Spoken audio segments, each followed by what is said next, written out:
play out? How does it serve the Congress party? And more importantly, the issues that they were raising. Has it really helped to augment the cause of a common person? Joining us on the broadcast are our esteemed panel, Guru Prakash, Mr. Guru Prakash from the BJP. We also have Arshpreet Singh Khadial from the Congress party. Professor Gargi Nandi Roy, who's a political analyst, is also joining us on the broadcast. And Tausif Ahmed Khan, who's a political analyst and a lawyer, is also joining us on the show. Mr. Guru Prakash, coming to you first. The Congress party says that the key issues of a common citizen, price rise, GST, they have not been addressed by the government of the day. That is why we are protesting. This is not about Parivar. This is not about protecting the Gandhi family. I was just listening to your initial remarks, and you rightly reminded what former Union Minister Salman Khurshid said. परिवार हमें बचाता है, हम परिवार को बचाएंगे.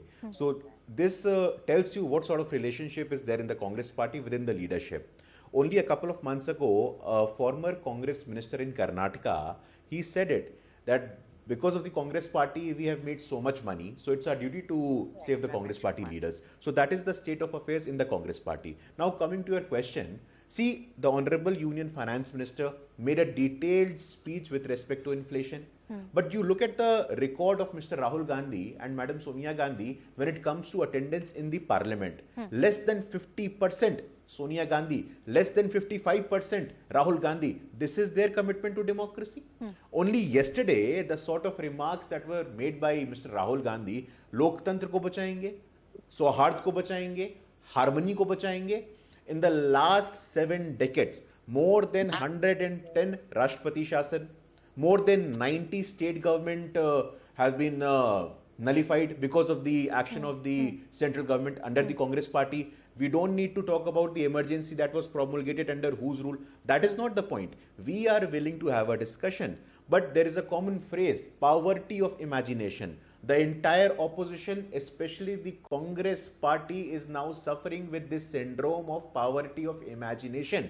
Okay. They don't have any other issues. The only issue, the only concern is to save the family, to save the parivar. They must look beyond parivar if they want to survive and flourish. You've made a lot of points. Arshpreet, you want to come in there?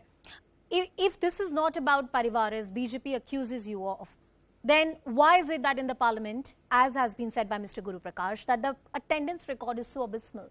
When the government said that they are ready for a debate and discussion, there were a lot of opposition MPs which were not present on the floor of the House.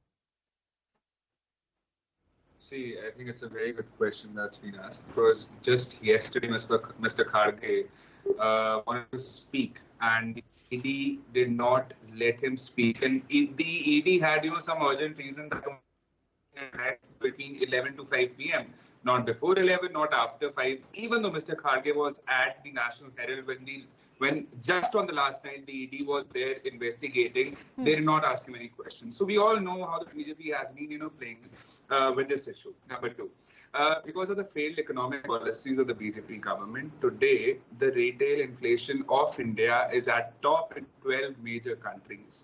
And in the last 14 months, the inflation has been in double digits only. And in the last 30 years, the inflation has never ever been this high.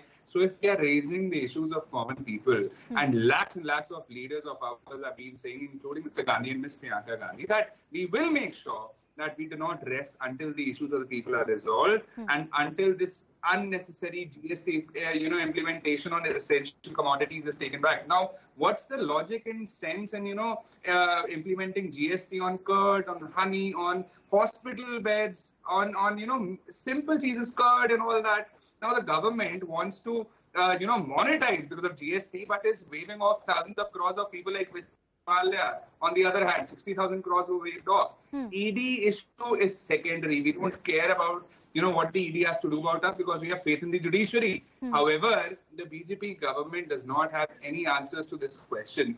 That why is there not one BJP leader who has an ED case pending? Arshpreet, I've taken all your points. I've taken all your points, and I gave you as much time as I'm giving to the BJP. But allow me this interjection. Then how does one understand what Mr. Salman Khurshid said today?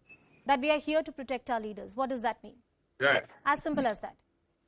See, number one. It is very interesting that the BJP wanted to pick up on one leader's statement. BJP wanted to pick on one leader. No, I'm not picking up. I'm also asking from the common public. I'm coming to that. I'm Yeah, addressing it. yeah, I'm yeah. addressing it. Yeah. I'm addressing it. Yeah. So number one, what Mr. Khurshid said is being blown out of proportion. And second of all, our leaders like Mr. Gandhi have categorically mentioned that we will fight for the people of India and won't rest no matter what until the GST inflation, until the GST implementation is, taken back on essential commodities. And Mr. Khurshid, is somebody whom you can ask why was this statement given, but one individual statement cannot be attributed to the whole party. And second of all, this statement should also be taken into account of Ms. Priyanka Gandhi, that no matter what I'll happens, come to you, Guru we won't Prakash. sit until the inflation is done away with, and until the BJP stops hiding behind, ED and IT and CBI and does not do its job. All right.